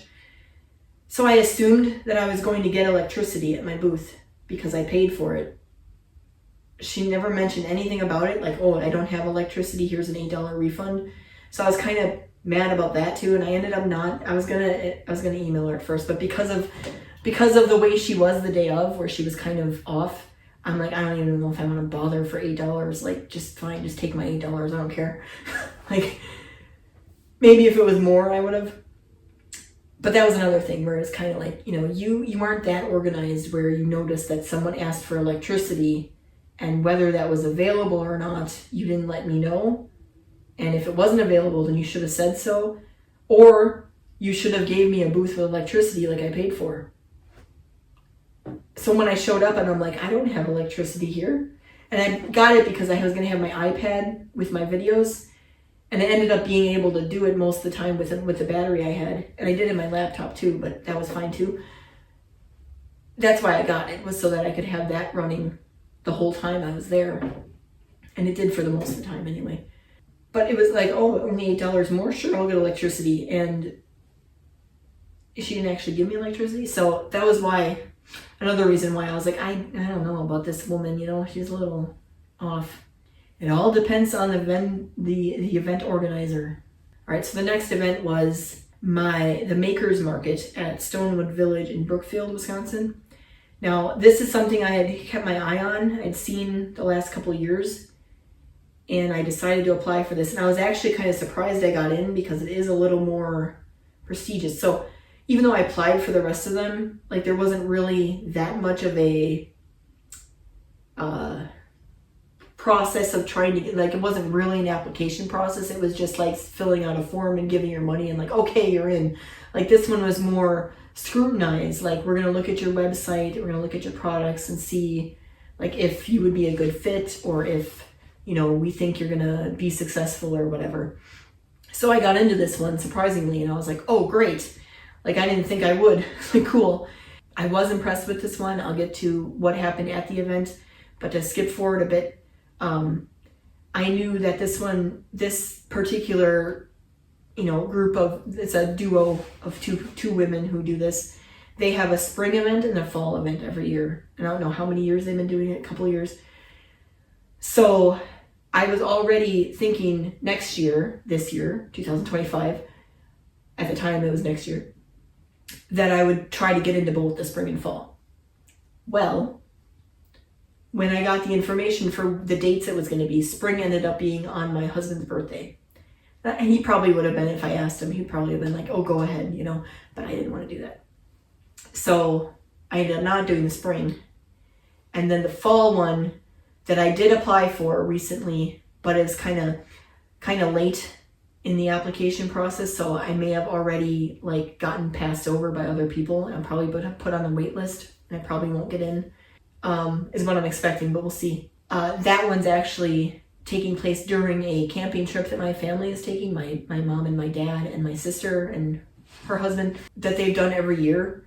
And this, technically, if I don't do this event, is the first year that I could go every day, because they've been doing this for the last few years. And the reason we do it is because my mom is in a wheelchair. She's got some health issues, basically confined to a wheelchair or bed. And it's a handicap accessible cabin. So they're able to get it every year, like a different park that they have them at. And so last year I stayed for a night. Me and my husband went up and stayed for a night. The year before, I just went up for a day in the morning until the evening, and then I went home. This time, I would like to try to go the whole time, but we'll see if I get into this event or not. If I do get into the event, I can still do that, because it's I think I could probably go there Saturday after the event, and then they have it until Monday, so I could go Saturday, Sunday, Monday. But if I don't do the event, then I could go Friday, Saturday, Sunday, Monday, because I think that's when they have it. Might be Thursday too, I'm not sure. So that's another one. I was like, oh, the date for both of these really suck. So that's why I didn't apply for it to begin with. But now that I got the July 4th event, I would like to try to do more events in between the July and December, like I said. So that's one of them. So I'm hoping I get into that one, even though I'm going to miss out on a little bit of the camping trip. But we'll see. Now, how the event went. I did actually have some inventory for this event. All right, so for this event, how it went. I applied for it. I got in. Originally, there were only outdoor spaces available, and they expect you to bring your own tent, but it's not 100% required, but they strongly encourage you to have a white canopy. And the canopy I had, we're gonna get to that, had a brown top, not a white top. And I really like my canopy, or I liked it. Foreshadowing. But I was already probably thinking I might have to buy a new canopy, because even though they say I could technically do it, they're expecting a white canopy, so I'm going to have to probably buy a new canopy or whatever. Because there are events that require white, so I should get one anyway. But anyway, at first they were only outdoor. They do have a building on this space that you can rent out. But at the time that they first started planning this event, it wasn't available. Then it became available later, but hold on, we're getting there. I ended up being inside, long story short, but I'll get there. Now, because I had a canopy, I was thinking of maybe just getting a new lid and seeing if it would fit on my frame. Well, anyway, my sister and her husband had a wedding reception, because they had eloped the year before. They had a wedding reception in July that year, and they had a bunch of canopies set up because it was in a park. And I brought my canopy for them to use. And as we were all tearing things down, what a way to say it, I didn't have part in this except for not watching, and I ultimately blame myself, but. A bunch of people were folding up all the tents, and I was busy doing something else at the time. And this one woman who was helping, who was already annoying me because she was kind of drunk and annoying, who was actually apparently one of my new brother-in-law's cousins or something that I never met before. Anyway, she didn't realize that something in the canopy wasn't loosened or like the button wasn't pushed or whatever. And when they were trying to put my canopy away, her leg that she had held to do this snapped. So it's broken. And I'm like, oh, I need that in September. Like, and I don't really want to spend the money on a new canopy right now. Like, I was already trying to be like, can I bring my brown one? So, or at least the frame, and get a new canopy top. Well, anyway, so my canopy was broken. And I'm like, oh, literally a week after that, I get the email that they're like, oh, does anyone want to move inside? And I'm like, yes. And that was the first, like, the minute I got the email, I'm like, hey, I broke my tent and I don't want to buy a new one right now. Can I be indoors? So I got my indoor spot. Now, technically, the indoor spots were less, like, you didn't have a 10 by 10 space anymore. You had a table space, which in a way was good for me because I probably didn't have enough to fill up a 10 by 10 space anymore anyway. Now I would like to get to the point where I have enough to fill a 10 by 10 space, which I'm hoping for this event. But anyway, it was nice because I got to move inside. And you would think that would be nice because in theory there was air conditioning, but it was very warm in there. They had like the doors open and the air conditioning wasn't working right. Like, people tried closing the doors and then the air conditioning like couldn't work. So it was real warm in there anyway. Best event I've done though so far. And there's like, because there's a level, like I said, where it's a juried show. So they take your application, they actually are like, okay, how similar are you to other people? First of all, like, you know, because we don't want everyone selling the same things. And, you know, how well will you do? And again, I was surprised I got in because at that point, I didn't really have a good booth setup. This was the first time I had a decent setup. It wasn't, you know, quite 100% good, but, you know, and now I use that to my other booth applications. Like, oh, look at my nice booth that I set up last year, you know. But at the time, like, I'm surprised they took the pictures I had and were like, okay, we'll take you. I'm like, wow, they must have maybe been like, didn't have enough people apply or something. But I did get my application in early that time too. I did sell a few things at this event. Now, again, it was in the fall, so I focused on Halloween, Thanksgiving, Christmas. And I sold basically a lot of ornaments is what I sold, which was fine. But, you know, I did finally make some money, even though it didn't offset the money I paid to get in, which I'd have to check on the amount of that again. Yeah, I don't remember how much it was. I'd have to really look at my notes on that somewhere. But it was probably around $75 to $100 for this event. And I made like 25. So I still made more money than I ever made before an event, but not quite enough to offset the cost. But, you know, this event gave me a lot. And like I said, the pictures to use at other events. Like, look, I can set up a nice booth. And I got, but again, at this event too. And I got other pictures of my products. And it gave me at least, like, I finally got like a decent amount of inventory done. And I still have a lot of it left over. And some of it I might sell at this event too. We're going to talk about that later. But, you know, that's how that went. But also, again, I had, you know, people coming up to me again with the same kind of thing, and they wanted my brochure, and I give them my brochure. And again, I don't get, and like, so as you see, that's a common theme. People seem interested, they take my information, and then they don't do anything with it. Now, why is this happening? So let's talk about this, because this is a problem, and I'm going to transition into the other thing I'm going to talk about anyway. Why do people take my brochure and not use it for any reason? What could be going on here? Again, is my brochure, there's something wrong with that? Is there something wrong with my website? I mean, to some extent there is. And I'm trying to improve on that too. That's probably a portion of it. But I still think, even if, I don't even know how many of them go to my website on top of that too. But like, how many of you go onto my Facebook or my Instagram, or, you know, why don't you just hit like? You see my stuff there, you see what I've done. You thought my work was beautiful. Why are you not taking the step to do that? Now, part of that reason is, how easy is it for people to type in a website? You know, how many people do that anymore? Do I do QR codes? I think for a while I did have some QR codes actually on some of the things I put out.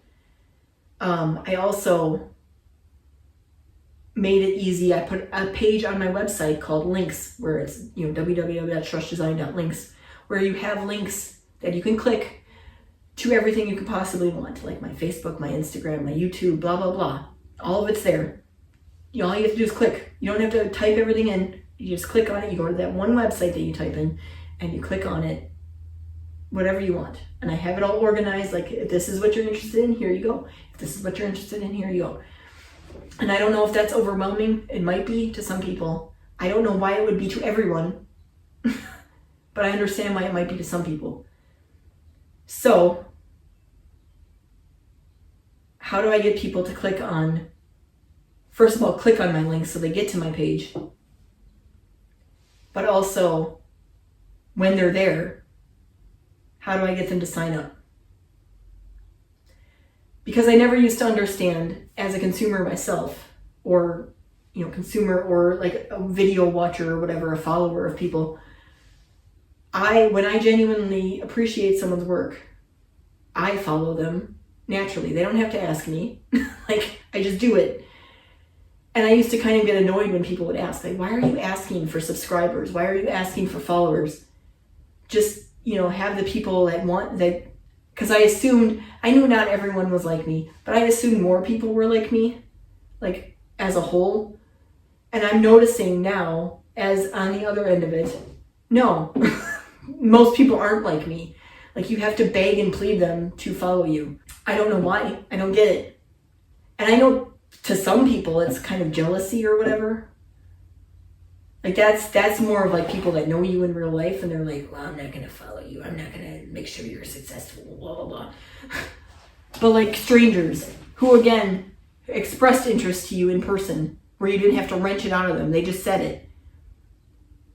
Why are those people not following you automatically? Like, I'd be at someone's booth and be like, oh, I'm going to follow you. It's so cool. I don't understand.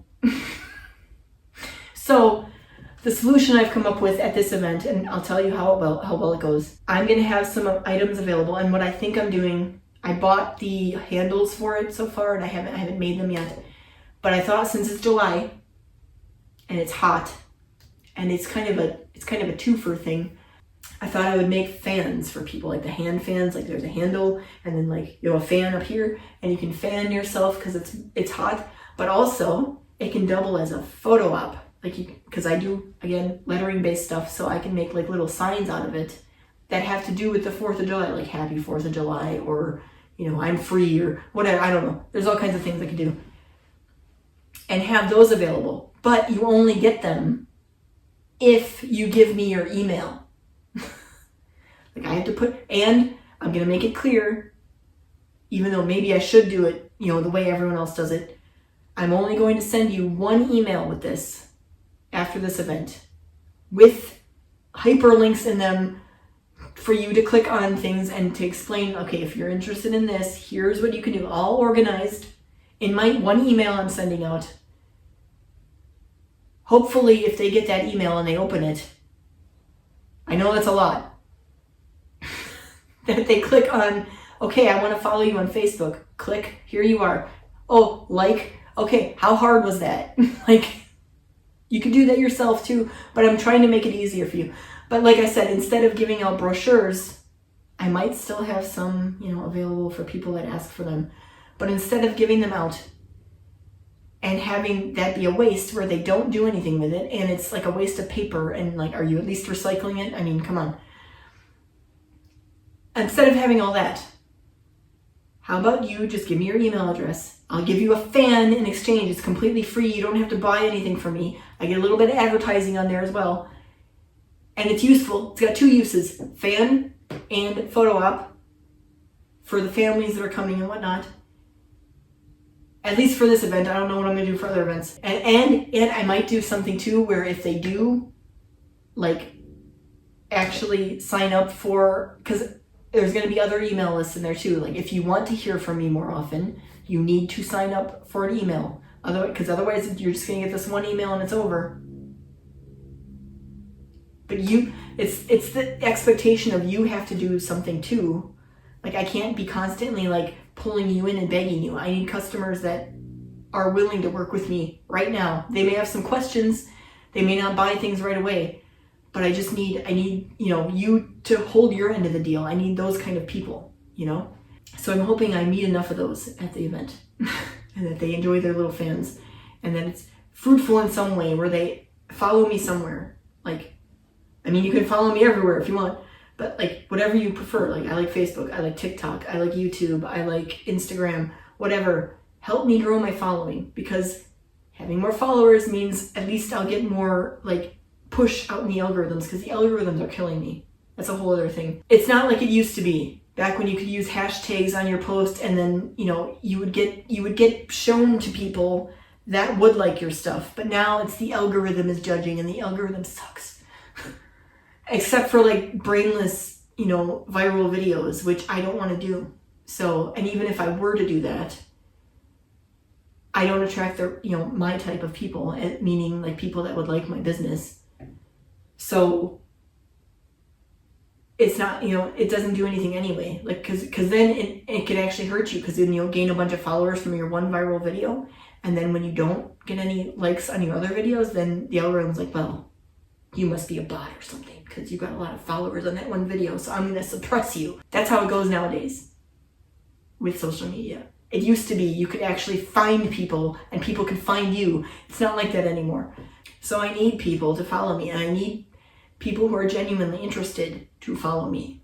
It's like educating people on how everything works that I have to do. So that's part of it.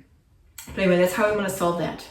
The inventory thing, obviously, you know, I'm planning on having much more stuff available. So hopefully people will find something they want. And maybe, you know, they'll want to follow me now that they bought something from me. Maybe you'll make something else I like, but you know, how many people are going to take that step? Who knows? I'm probably also going to, if they get a fan or not, if they buy something, I'm also going to gain their email and be like, okay, I'm going to send you one. Even if you don't want a fan, I'm going to send you one email after this event.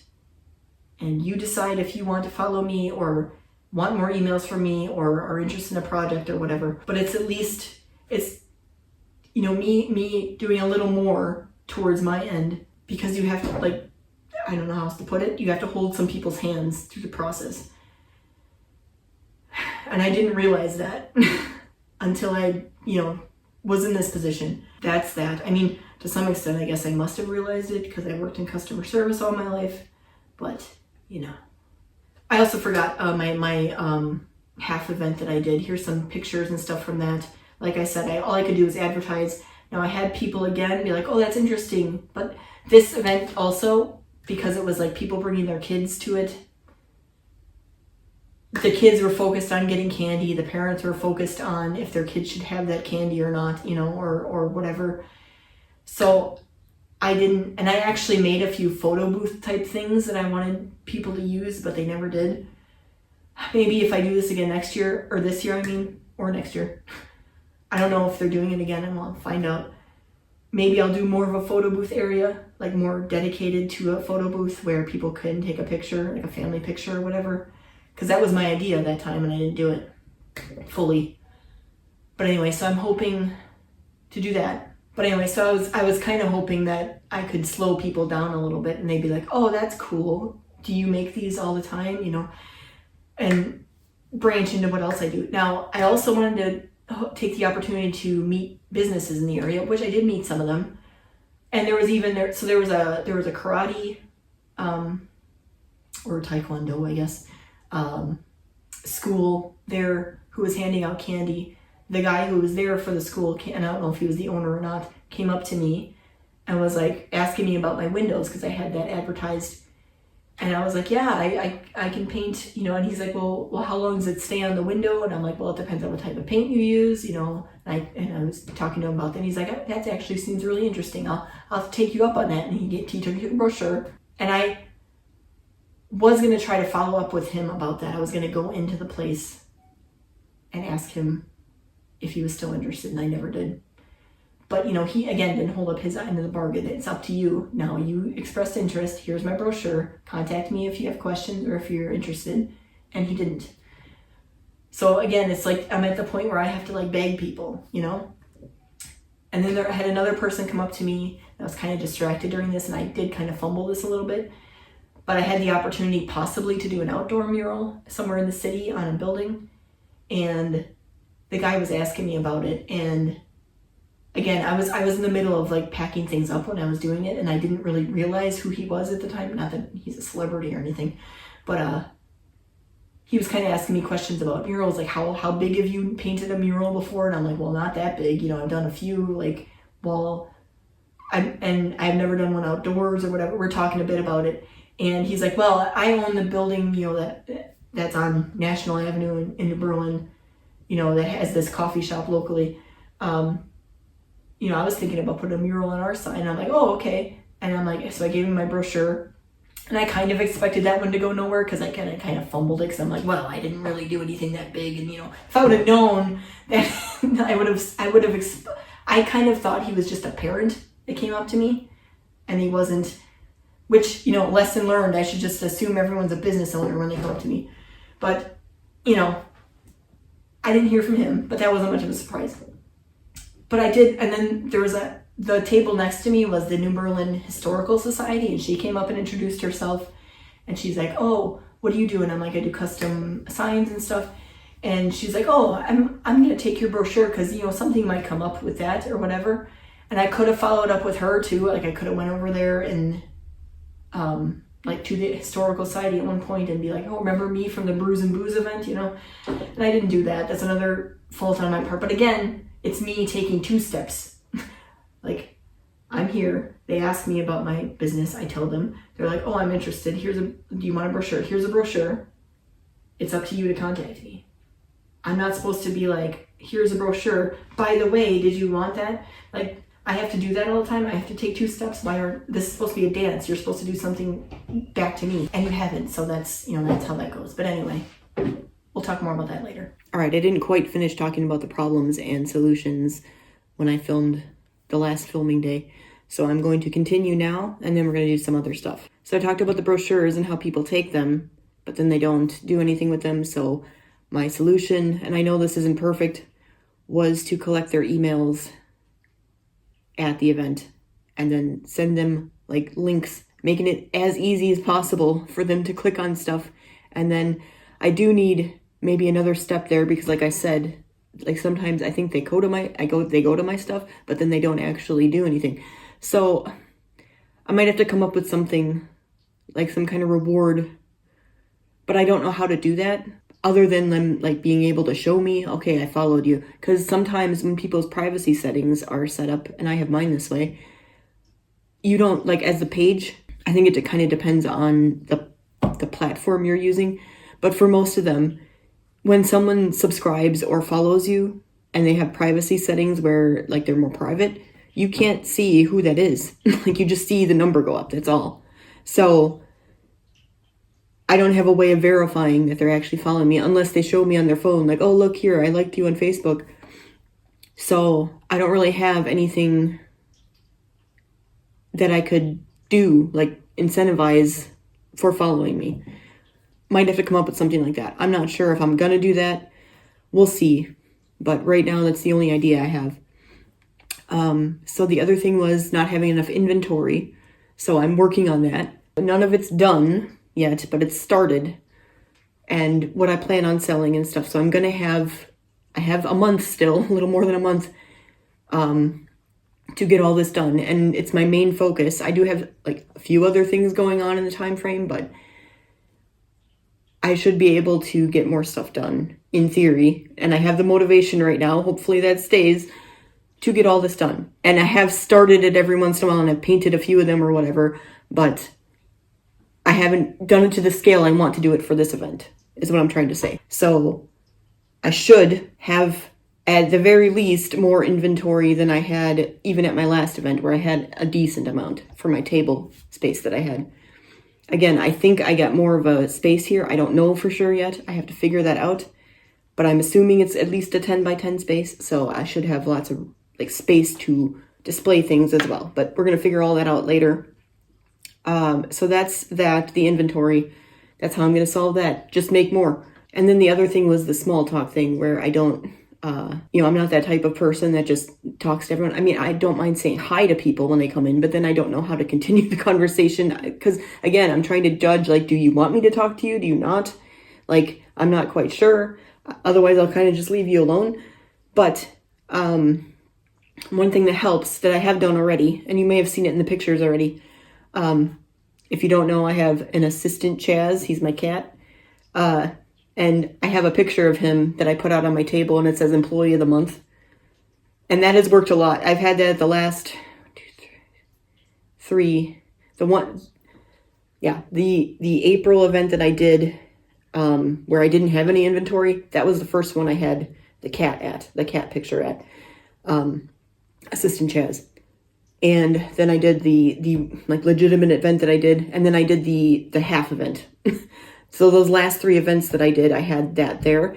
And at every one of those, I get like, oh, look at that, Employee of the Month, that's cute. And then people ask me like, oh, what does he do?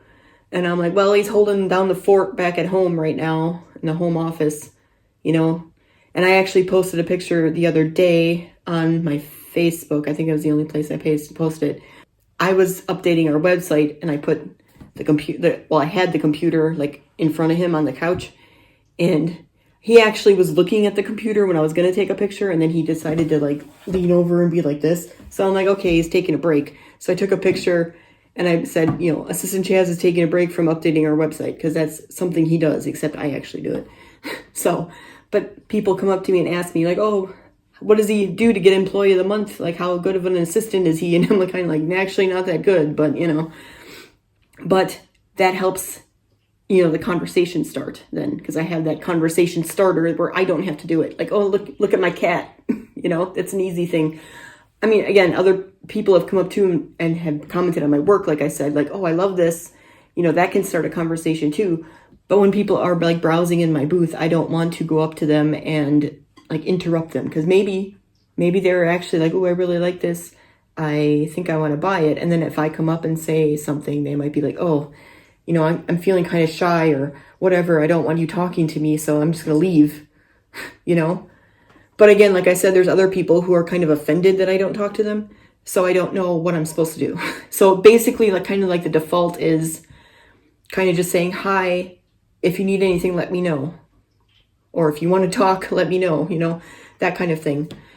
So the solution I had already started is the cat thing, like having something for people to comment on and be like, oh, inquisitive about, and then maybe start a conversation there from that. And that's what's been happening.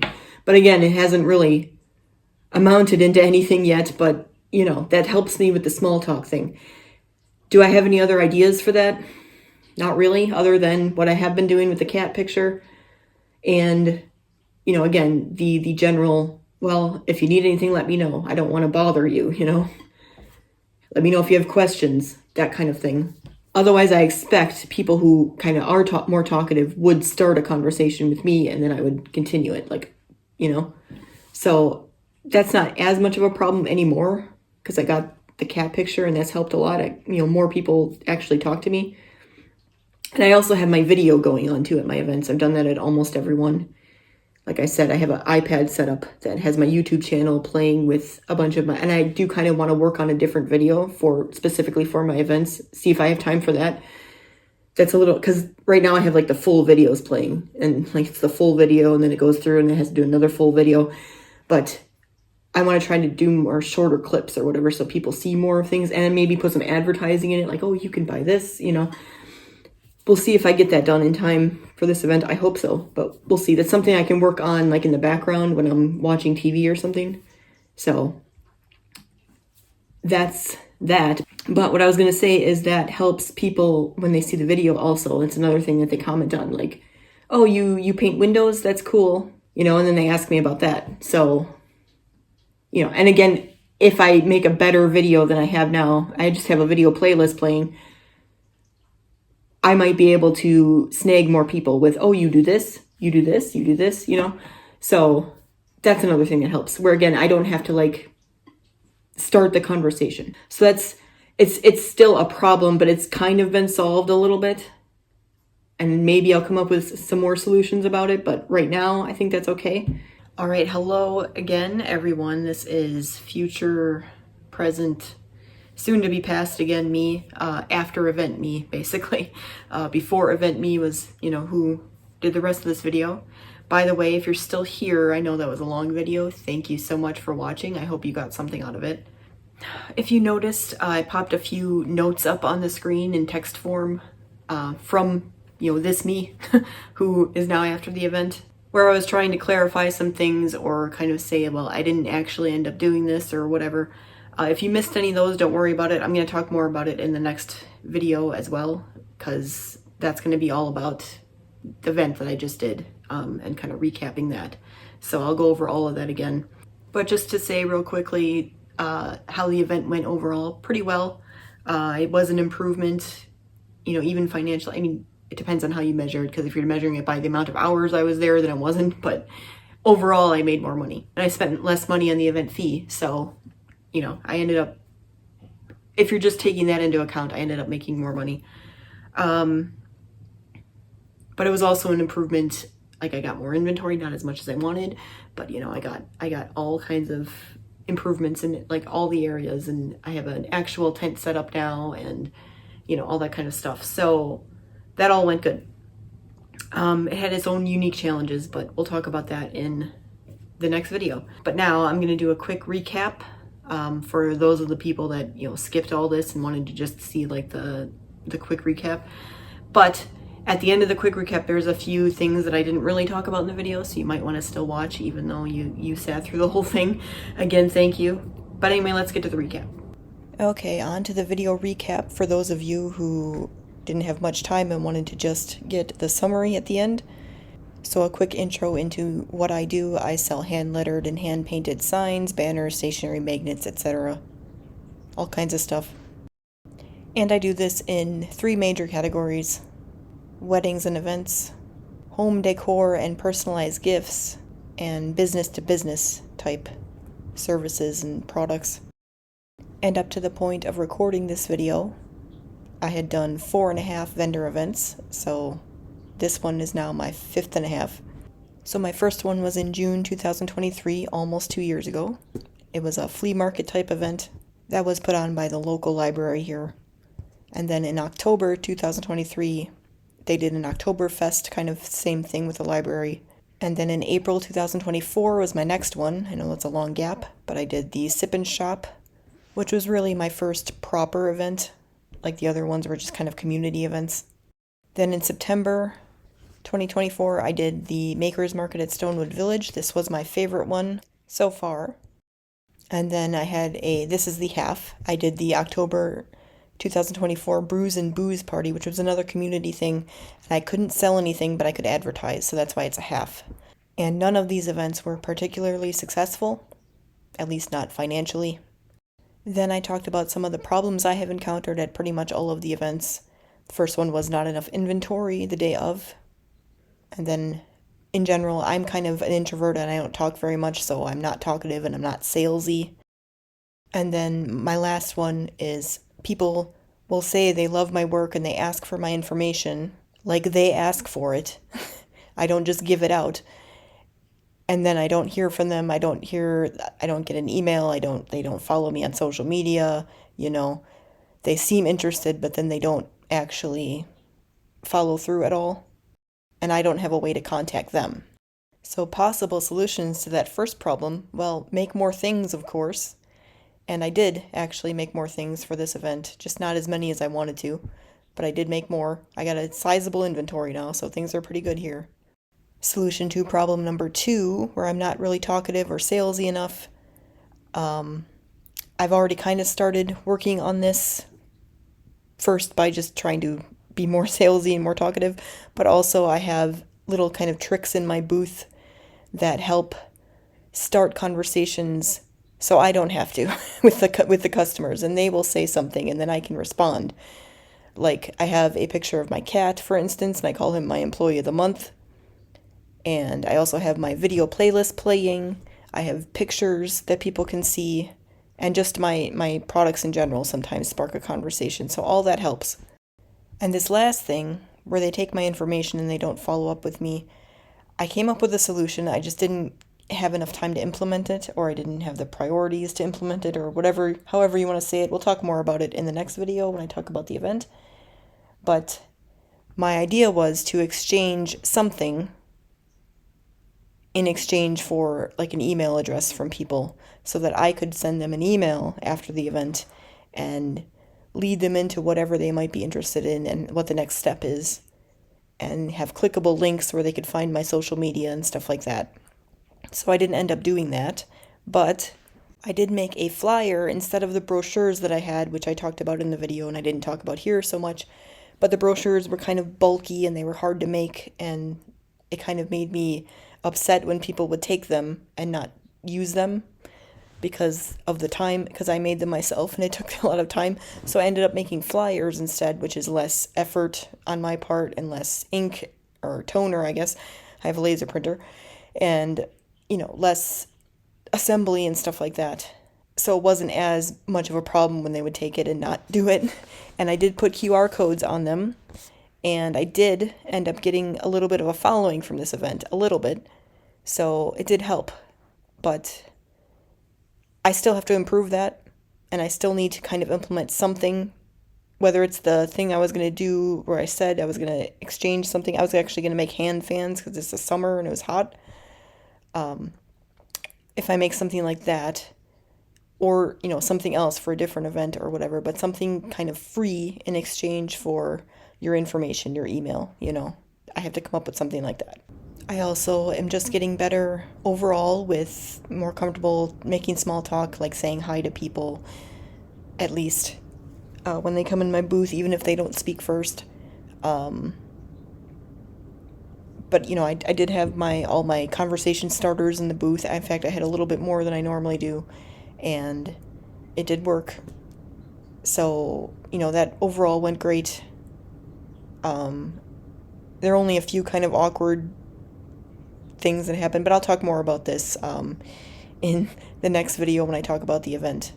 But basically, that improved a little bit. And all in all, everything was kind of an improvement, but I still have work to do. And alright, so when I started filming this video, I only had this July event that I did and the December one, that's the last on this list, locked in. Since then, I had applied for more, and I got 3 more events. So I'm now doing an event in August, September, October, and December now for the rest of the year. I don't have anything booked in November. I don't have anything planned. I don't have anything applied for in November right now, so I'm probably not working in November. But I do have a pretty good list, considering I didn't do much the beginning of this year.